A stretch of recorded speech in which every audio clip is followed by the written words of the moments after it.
नमस्कार, आदाब, जोहार। इस वीडियो में हम कवर करने वाले हैं जनरल साइंस के इंपॉर्टेंट प्रश्न और डेफिनेटली इंग्लिश हिंदी दोनों में अवेलेबल है। आप किसी भी एग्जाम की तैयारी कर रहे हैं, चाहे आप जेएसएससी जेई की कर रहे हैं, सीजीएल उत्पाद सिपाही, जेएसएससी बीपीएससी, इंडिया लेवल का कोई भी एग्जाम, ठीक है, इससे सवाल डेफिनेटली पूछा जाता है। आज हम कवर करेंगे मोशन मतलब गति का पार्ट 2 वीडियो है। पार्ट 1 हमने कवर किया हुआ, इसके बाद वो देख लीजिएगा आप। जनरल साइंस का एक प्लेलिस्ट बनी हुई है, डिस्क्रिप्शन में भी उसके लिंक आपको मिल जाएगी, तो आप जाके देख सकते हैं, ठीक है। प्लेलिस्ट में आई आइकन में भी लगा दूंगा, जाके वहां से भी आप देख सकते हैं। पहला जो सवाल है वो क्या है, देखिए। हम गलती क्या कर बैठते हैं, पहले वो बता देता हूँ। हम लोग सिर्फ ल्यूसेंट पढ़ लेते हैं, ये गलती हो जाती है बहुत बड़ी, ठीक है। सिर्फ ल्यूसेंट पढ़ने से काम नहीं चलेगा, ठीक है। पहला सवाल क्या है, देखिए। Which is true for circular motion. तो बात हो रही है सर्कुलर मोशन की, पूरी सर्कुलर मोशन यहाँ पे हम लोग देखने वाले हैं। तो सर्कुलर मोशन में क्या है, सर्कुलर मोशन होती क्या है। तो एक टू डायमेंशनल मोशन होती है। क्या होती है? Two dimensional motion. मोशन मतलब आप आपके दिमाग में आ रहा होगा कि ये टू डायमेंशनल किस चिड़िया का नाम है, ठीक है। देखिए, टू डायमेंशनल का मतलब ये हुआ जिसमें एक्स और वाई दोनों हो, उसको टू डायमेंशन बोलेंगे। जब जेड भी आ जाए तो उसको बोलेंगे थ्री डायमेंशन। तो एक्स वाई एक्सेस में यदि घूम रही है कोई चीज, मतलब प्लेन में, कोई प्लेन में, जैसे प्लेन में कोई पिक्चर आप बनाते हैं ना, वो टू डायमेंशनल होती है। क्या होती है? उसकी लंबाई और चौड़ाई होती है, ऊंचाई नहीं होती। तो ऊंचाई यदि हो जाए तो वो थ्री डायमेंशनल हो जाएगा। सिर्फ लंबाई या चौड़ाई होगी, सिर्फ या तो लंबाई या तो चौड़ाई, तो वो क्या होगी? वन डायमेंशनल होगी। जैसे लीनियर मोशन जो होता है वो वन डायमेंशनल होती है, सर्कुलर मोशन टू डायमेंशनल होती है, ठीक है। अब यहाँ पे सर्कुलर मोशन हमने समझ लिया। टू डायमेंशन इसलिए होती है क्योंकि मान लीजिए एक सर्कल में ऐसे घूम रही है, ऐसे। तो प्रत्येक एक्सिस पे, प्रत्येक पॉइंट में आप देखिए, ये तो एक्स इधर भी जाना चाह रही है और ये इधर भी जाना चाह रही है, ठीक है। ये इधर गया, लेकिन ये इधर भी जा रहा है, तभी तो ये इस तरह से पाथ में फॉलो कर रहा है। मतलब एक फोर्स इधर से लग जा रहा है, एक फोर्स इसको ऐसे जा रही है ना, लेकिन इसको ये इधर जाने नहीं दे रहा। इसको इधर से पुश कर रहा है एक फोर्स, कि जाने तुमको देंगे नहीं, बाहर नहीं जाने देगा इसको। ये अंदर की ओर पुश कर रहा है ऐसे करके अंदर से। इस फोर्स को बोलते हैं हम लोग सेंट्रीपीटल फोर्स। क्या बोलते हैं? सेंट्रीपीटल फोर्स, अभी केंद्रीय बल। तो फोर्स जाने के पहले एक चीज हमने कवर करना है, जो हमने यहाँ पे कहा टू डायमेंशनल। तो हमने देखा एक्स में भी जा रहा है, वाई में भी जा रहा है। तो एक्स वाई में जब जा रहा है, इसलिए ये जो सर्कुलर मोशन है वो टू डायमेंशनल मोशन होता है, ठीक है। इतना समझ लिया हमने। तो सेंट्रीपीटल फोर्स हमने समझ लिया। सेंट्रीपीटल फोर्स दिखता नहीं है, आप देख नहीं सकते बाहर से कि अरे वहां से फोर्स लग रहा है अंदर से। एक सर्कल में जा रहा है बाइक को, एक बाइक ऐसे घूम रही है, तो आप कभी देख पाते हैं बाहर से कि फोर्स लग रहा है? नहीं देख पाते हैं। तो इसलिए इसको स्यूडो फोर्स इंग्लिश में बोलते हैं, स्यूडो फोर्स इंग्लिश में बोलते हैं, हिंदी में कहते हैं छद्म बल, ठीक है, स्यूडो फोर्स। तो सेंट्रीपिटल फोर्स और एक सेंट्रीफ्यूगल फोर्स होता है। मतलब कि अंदर से बाहर की ओर भी एक फोर्स लगता है, अंदर से बाहर की ओर भी एक फोर्स लगता है, क्योंकि आप समझिए कि ये फोर्स अंदर की ओर इसको धकेल रहा है। मतलब कि ये जो ऐसे जाना चाह रहा था, इसको अंदर की ओर धकेल रहा है। इसका मतलब यदि अंदर की ओर इसको धकेलता और अंदर से कोई फोर्स नहीं लग रहा होता, तो ये अंदर जो है सेंटर की ओर घूम जाता कि नहीं घूम जाता? ऐसे सर्कल में नहीं हो कि ये अंदर की ओर घुस जाता, लेकिन घुसता है क्या? नहीं। तो क्योंकि अंदर से भी एक फोर्स इसको लगाता है, मतलब ये ऐसे लग रहा है ना, ये ऐसे इधर से फोर्स लग रहा है, तो इधर से भी इधर फोर्स लगेगा, इस यहाँ पे, ठीक है। तो इसको बोलते हैं हम लोग सेंट्रीफ्यूगल फोर्स, उसको बोलते हैं अपकेंद्री बल, ठीक है। तो जो सेंट्रीफ्यूगल होती है वो सेंटर से बाहर की ओर लगती है, सेंट्रीपिटल जो होती है वो सेंटर से अंदर की ओर लगती है, ठीक है, अंदर की ओर लगती है, सेंटर की ओर लगती है। इतना हमने समझ लिया। चलिए, हमारा सवाल क्या है ये ध्यान से देखिए। विच और एक चीज बता दूं, सेंट्रीपिटल फोर्स और सेंट्रीफ्यूगल फोर्स की फॉर्मूला क्या होती है? इसकी फॉर्मूला होती है, हम चाहे सेंटीपीटल बोले चाहे सेंट्रीफ्यूगल बोले, इसकी फॉर्मूला हो जाएगी M V square by R. हो सकता है ये फॉर्मूला ऑप्शन में ना रहे, तो और एक फॉर्मूला होता है, देख बता देता हूँ। देखिए, v इक्वल टू होता है फॉर्मूला आर ओमेगा। कैसे होता है मैं आगे दिखाऊंगा, ठीक है, यही टॉपिक आज हमारा। तो v इक्वल टू होता है आर ओमेगा। तो आर ओमेगा इसको पुट करिएगा, तो स्क्वायर कर दीजिए, v के जगह में आर ओमेगा, और यहाँ पे आर कर दीजिए। इसको करिएगा तो m, ये आर स्क्वायर ओमेगा स्क्वायर हो जाएगा, और नीचे में आर आर आर एक खत्म। तो ये क्या हो जाएगा? ये हो जाएगा M into omega square into R. समझ गए बात? तो ये हमने कवर करना है, समझ गए? M into omega into R, ये क्या था? M into omega square into R. तो यही होगी, ये भी एक फॉर्मूला होती है, मतलब दोनों फॉर्मूला भी याद रखिएगा, ठीक है। समझ गए बात? अब हम लोग चलते हैं प्रश्न की ओर। प्रश्न क्या है? एंगुलर डिस्प्लेसमेंट एक वेक्टर क्वांटिटी। बिल्कुल वेक्टर क्वांटिटी है ये, ठीक है। आगे हम लोग देखेंगे, क्योंकि एंगुलर डिस्प्लेसमेंट जो होता है वो क्या होती है। देखिए, डिस्प्लेसमेंट हमने पढ़ा था। डिस्प्लेसमेंट का मतलब क्या होता है कि एक पॉइंट से, मतलब कि मैं दिखाऊं यदि, तो एक पॉइंट से मान लीजिए ये बंदा यहाँ गया फिर यहाँ गया, तो जो मिनिमम डिस्टेंस उसने, मिनिमम जो दो पॉइंट के बीच, मतलब इनिशियल पॉइंट और फाइनल पॉइंट के बीच जो मिनिमम डिस्टेंस होता है उसको डिस्प्लेसमेंट बोलते हैं। मगर एंगुलर डिस्प्लेसमेंट ये चीज नहीं होती, अलग चीज होती है। क्या होती है आगे देखेंगे हम लोग। तो एंगुलर डिस्प्लेसमेंट एक वेक्टर है, ये सही बात है, ऐसा unit of angular displacement is radian, ये भी सही है, रेडियन में मापते हैं हम लोग। उसके बाद एंगुलर डिस्प्लेसमेंट की कोई डायमेंशन नहीं होती। ये पहली ऐसी चीज है आपने सुना होगा अभी तक जिसकी यूनिट तो होती है, यूनिट होती है लेकिन डायमेंशन नहीं होती। ठीक है, अजूबा चीजें से सवाल इससे पूछता है। उसके बाद यहाँ पे ऑप्शन डी, तो यहाँ पे सही आंसर हो जाएगा ऑल आर ट्रू। चलिए नेक्स्ट सवाल क्या चलेंगे हमारा। उसके बाद अगला सवाल है एंगुलर जो डिस्प्लेसमेंट है वो होता क्या है। ये बात बहुत इंपॉर्टेंट है। देखिए होता ये है कि मान लीजिए कि एक मतलब कि यहाँ से ए से जो है गोल गोल घूमना को स्टार्ट किया, मतलब सीधा नहीं जाके गोल गोल घूम रहा है इस तरह से गोल गोल, ठीक है, ऐसे सर्कल में। ठीक है, तो हम लोग क्या करते हैं, यहाँ से सेंटर एक लेते हैं, यहाँ से सेंटर बना लेते हैं इस तरह से। और हम लोग देखिए मान लीजिए ये बंदा ऐसे घूमेगा तो पूरा ऐसे सर्कल में घूमेगा, ऐसे पूरा हम लोग बनाए। तो हम लोग थोड़ा सा बनाते हैं, मान लीजिए ये बंदा यहाँ से यहाँ तक गया, तो ये एक लीनियर मोशन हो गया क्योंकि यहाँ से यहाँ वो बंदा जा रहा है, तो ये एक लीनियर मोशन हुआ, ये एक लीनियर डिस्प्लेसमेंट हुआ। इसको एल या एस से डिनोट करते हैं हम लोग। लेकिन यहाँ पे ध्यान से देखिए तो एक एंगल से मुड़ा है, ये एक एंगल से मुड़ा है, इस एंगल को हम लोग बोलते हैं एंगुलर डिस्प्लेसमेंट, मतलब कितना एंगल से वो मुड़ा है। जैसे हम लोग एग्जाम्पल के तौर पर हम लोग बात करें, जैसे हम लोग बात करें कि मान लीजिए यहाँ पे कोई पॉइंट है, ये पॉइंट ऐसे घूम रही है, तो हम लोग देखेंगे कि कैसे कितना एंगल में घूमी है, तो इसको बोलते हैं हम लोग एंगुलर डिस्प्लेसमेंट। समझ गए, मतलब बात समझ में आ गई होगी इतना। ठीक है, चलिए आगे हम लोग बात करें तो एंगुलर डिस्प्लेसमेंट की फॉर्मूला क्या होती है, तो theta equal to S by R होती है। ठीक है, कैसे होती है आगे हम लोग देख लेंगे। चलिए देख ही लेते हैं यहाँ पे।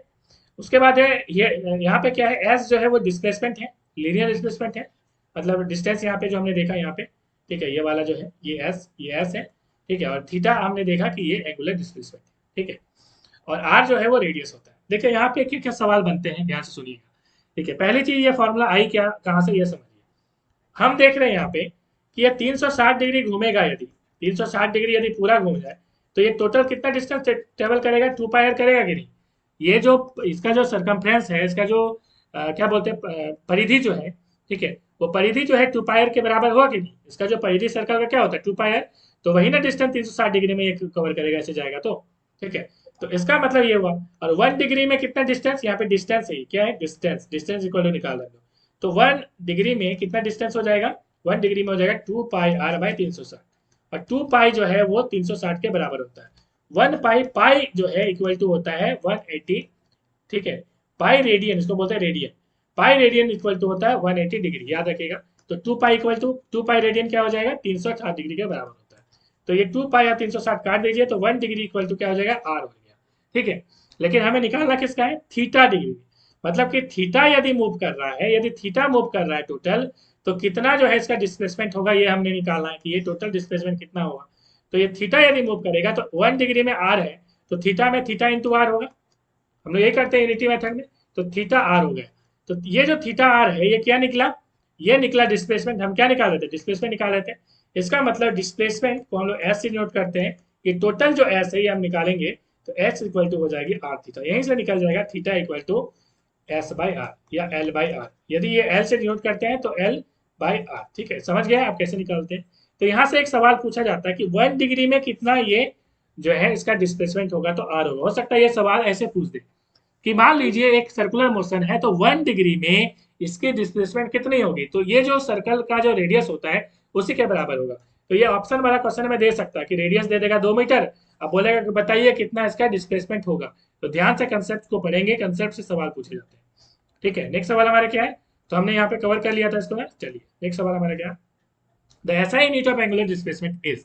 तो एंगुलर डिस्प्लेसमेंट का एसआई यूनिट क्या होता है, तो इसको हम लोग रेडियन में मापते हैं, डिग्री में नहीं मापते। डिग्री जो है वो एसआई यूनिट नहीं होती है, ये एक मतलब कि यूनिट है मगर एसआई यूनिट नहीं है। एसआई जब बोलिएगा तो रेडियन होगा। ठीक है, आर ए डी इसको शॉर्ट में हम लोग लिखते हैं। और हमने कहा कि पाई रेडियन इक्वल टू क्या हो जाता है, मतलब 180 डिग्री होता है। मतलब ये कन्वर्जन का तरीका है, मतलब कि कन्वर्जन का तरीका का मतलब यही हुआ कि मान लीजिए आपका दे दिया 90 डिग्री, आपको पूछना है कि कितना रेडियन होगा, तो हमें पता है कि 180 डिग्री में होता है पाई रेडियन, तो 1 डिग्री में क्या हो जाएगा पाई बाई 180, और 90 डिग्री में क्या हो जाएगा, 90 डिग्री में क्या हो जाएगा पाई बाई 180 इंटू इंटू 90, तो 90 इंटू 2 हो जाएगा, मतलब पाई बाई 2 रेडियन। हम लोग बोलते हैं ना कि ये जो 90 डिग्री को पाई बाई 2 रेडियन बोलते हैं, उसी तरह 45 को बोलते हैं पाई बाई 4, इस तरह से निकालते हैं हम लोग। ठीक है, नेक्स्ट सवाल हमारा क्या है, नेक्स्ट सवाल है डायमेंशन ऑफ एंगुलर डिस्प्लेसमेंट कितनी होगी।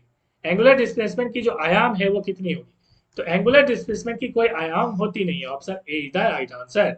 नेक्स्ट सवाल हमारा क्या है, ऐसा unit of angular velocity is, angular velocity की ऐसा यूनिट क्या होगी, ठीक है। तो एंगुलर वेलोसिटी की हो जाएगी रेडियन पर सेकंड, ठीक है। तो आपके मन में सवाल आ रहा होगा कि एंगुलर वेलोसिटी होती क्या है, चलिए हम लोग देख लेते हैं। देखिए एंगुलर वेलोसिटी, हमने वेलोसिटी को देखा था, वेलोसिटी का मतलब क्या था पहले, मतलब लीनियर वेलोसिटी इसको बोलते हैं। तो सिंपल वेलोसिटी यदि पूछे आपका, तो क्या होता है, डिस्टेंस मतलब डिस्प्लेसमेंट बाय टाइम होता है, क्या होता है, डिस्प्लेसमेंट बाय टाइम। उसी तरह से यदि हम लोग एंगुलर वेलोसिटी बोलेंगे, तो एंगुलर डिस्प्लेसमेंट बाय टाइम। तो एंगुलर डिस्प्लेसमेंट हमने क्या देखा था यहाँ पे, थीटा देखा था ना। तो थीटा बाई टी होता है, तो इसका फॉर्मूला होता है omega equal to theta by T. तो ओमेगा जो होता है वो एंगुलर वेलोसिटी डिनोट करते हैं ओमेगा, तो फॉर्मूला हो जाएगी omega equal to theta by T. I hope आप समझ गए होंगे। नेक्स्ट सवाल हमारा क्या है, dimension of angular velocity, angular velocity की डायमेंशन क्या है। तो थीटा की कोई डायमेंशन होती है, नहीं होती है। हमने देखा कि एंगुलर डिस्प्लेसमेंट की कोई डायमेंशन नहीं होती, इट इज डायमेंशन लेस। इसलिए यहाँ पे बचा क्या, टी। तो टी मतलब टाइम, टाइम का क्या हो जाता है, कैपिटल टी होता है डायमेंशन। तो ये नीचे हो जाएगा 1/t, तो ये टी ऊपर जाएगा तो क्या हो जाएगा टी इनवर्स। तो टी इनवर्स को आप लिख सकते हैं एम पे पावर जीरो, एल पे पावर जीरो, टी पर पावर, क्योंकि किसी के पावर जीरो होता है तो उसका वैल्यू वन होता है। मतलब ये one into L T power minus T, एक ही बात होगी, ठीक है, एक ही बात हो गई, टी एल नहीं T, T power minus one. तो हमारा जो ऑप्शन है ये हो गया ऑप्शन ए। हो सकता है ये एम जीरो एल जीरो ना दे, ये डायरेक्ट टी इनवर्स दे दे, तो ये भी आंसर सही होगा, एक ही बात। नेक्स्ट सवाल हमारा क्या है, formula of angular velocity is. तो हमने देखा ओमेगा इक्वल टू क्या होता है, थीटा बाई टी होता है, हमने देख लिया ये, तो ये सही आंसर हो गया। नेक्स्ट सवाल हमारा क्या है, which formula shows relationship between linear velocity and angular velocity. अब लीनियर और एंगुलर वेलोसिटी में रिलेशन जो है वो कौन दिखाता है, तो ये दिखाता है v equal to R omega, तो याद रखिएगा इसको। अगला सवाल है formula for angular acceleration is. तो एंगुलर एक्सलेशन का मतलब क्या हुआ, सिंपल एक्सलेशन का मतलब हमने क्या देखा था, v minus u by t, मतलब change in velocity by time. उसी तरह से यहाँ पे change in angular velocity by time होगा। तो एंगुलर वेलोसिटी का मतलब क्या हो गया, एंगुलर वेलोसिटी को हम लोग ओमेगा से दिखाते हैं, तो चेंज को हम लोग देखते दिखाते हैं डेल से, तो del omega by del t, change in time मतलब डेल टी, तो del omega by del t. तो option A is the right answer. Next सवाल हमारा क्या है, a farmer moves along the boundary of a square field of side 10 metre in 14 second, ठीक है, 40 second. What will be the magnitude of displacement of the farmer at the end of 2 minute 20 second. मतलब कि इस प्रश्न को ध्यान से समझिएगा कि यहाँ पे बोल ये रहा है कि 40 सेकंड में यहाँ पे क्या कर रहा है, ये 40 सेकंड में एक चक्कर लगा रहा है। देखिए 40 सेकंड में पूरा एक चक्कर ये लगा ले रहा है ये पूरा, ठीक है। 10 मीटर की एक ऐसी मैदान है, मान लीजिए एक मैदान है जो 10 मीटर का इसका साइड है, ठीक है। 10 मीटर 10 मीटर 10 मीटर 10 मीटर, मतलब 40 सेकंड में ये पूरा एक चक्कर लगा ले रहा है। अब यहाँ पे क्या आंसर हो जाएगा, आंसर हो जाएगा ऑप्शन ए। लेकिन कैसे होगा ये, चलिए हम लोग चलिए इसको बनाते हैं। अब बहुत सिंपल सा है ये, कुछ है नहीं इसमें हालांकि। देखिए अब है ये टाइम इसमें दिया है 2 मिनट 20 सेकंड, ठीक है। इसका मतलब टाइम को यदि आप सेकंड में निकालेंगे, तो 2 मिनट यहाँ पे 20 सेकंड दिया है, तो 2 मिनट का मतलब 2 into 60, 60 second equal to 1 minute होता है। तो प्लस हो जाएगा 20, मतलब 140 सेकंड, ठीक है। 140 सेकंड में क्या इसकी डिस्प्लेसमेंट होगी ये निकालिए। तो डिस्प्लेसमेंट के लिए हमें निकालना पड़ेगा इसकी फाइनल पोजीशन क्या है। इनिशियल हम मान के चले चले ए से स्टार्ट किया, ठीक है। तो ए से ये चक्कर स्टार्ट लग किया। अब कितना चक्कर लगाया है ये पता करना पड़ेगा, तभी पता चलेगा ये कहाँ पे है, ठीक है। तो हमें चक्कर निकालना पड़ेगा। तो 40 सेकंड में एक चक्कर लगा रहा है, एक सेकंड में 1/40, कितना सेकंड में निकालना, 140 सेकंड में निकालना, आपको यही ना टाइम था, 2 मिनट 20 सेकंड में निकालना, मतलब 140 सेकंड में। तो 140 से डिवाइड कर इंटू कर दीजिए, तो ये हो जाएगा 4×3=12, अब 0.5, 3.5 रिवॉल्यूशन, मतलब 3.5 रिवॉल्यूशन मतलब चक्कर ये लगा रहा है। इसका मतलब एक से यहाँ से ए से स्टार्ट किया था तो 3 चक्कर, मतलब एक चक्कर लगाया, 2 चक्कर लगाया, 3 चक्कर में ही पहुंचेगा। तो अब 3 के बाद जैसे ही आगे बढ़ेगा तो आधा चक्कर लगा रहा है, 0.5 का मतलब आधा, मतलब आधा का मतलब यहाँ तक जाएगा, सी तक जाएगा। तो ये सी इसका फाइनल पोजीशन है, ये जो है ए इसका इनिशियल पोजीशन हो गया, सी फाइनल। तो यहाँ से लेकर यहाँ तक का डिस्टेंस निकालना, कैसे निकालेंगे, ये 10 है, ये 10 पता है, पाइथागोरस से निकाल लीजिए। हमें निकालना ए सी, हाइपोटेनस निकालनी है, ठीक है। क्या फॉर्मूला है, तो under root P square plus B square. तो पी का वैल्यू कितना है, मतलब 10 स्क्वायर प्लस 10 स्क्वायर, मतलब कि अंडर रूट 100 हो जाएगा। अंडर रूट 100 आप निकालिएगा तो 100 का अंडर 100 + 100 हो जाएगा, ठीक है। आप इसको यदि निकालिएगा तो 200 हो जाएगा, ठीक है। तो 200 में क्या निकालेगा, 100 × 2 इसको कर सकते हैं, अंडर रूट निकालिएगा तो 100 का निकालिएगा तो बाहर 10 हो जाएगा, और अंडर रूट 2, और 2 का निकालिएगा तो क्या हो जाएगा, √2 का वैल्यू होता है 1.414, इस तरह से कुछ होता है। तो इसको आप निकालिएगा तो क्या हो जाएगा, 14.14 हो जाएगा। तो यही तो आंसर था, ठीक है, तो 14.14। उसका अगला अगला सवाल क्या है, देखिए। ओडोमीटर किस में यूज किया जाता है? तो ओडोमीटर में डिस्टेंस में यूज करते हैं। जो आप देखते हैं ना गाड़ी में जो लगी जाती है इस तरह से, जो आपको बताता है कितना किलोमीटर है, तो ओडोमीटर जो है डिस्टेंस, कभी भी स्पीड में नहीं टिक करिएगा, ठीक है। कई लोग क्या करेंगे कि हाँ गाड़ी में तो स्पीड भी दिखाता है, कभी भी ऑटोमीटर के लिए स्पीड में टिक नहीं करिएगा। स्पीड के लिए स्पीडोमीटर होती है, क्या होती है? स्पीडोमीटर। वही अगला सवाल है, स्पीड के लिए स्पीडोमीटर। ठीक है।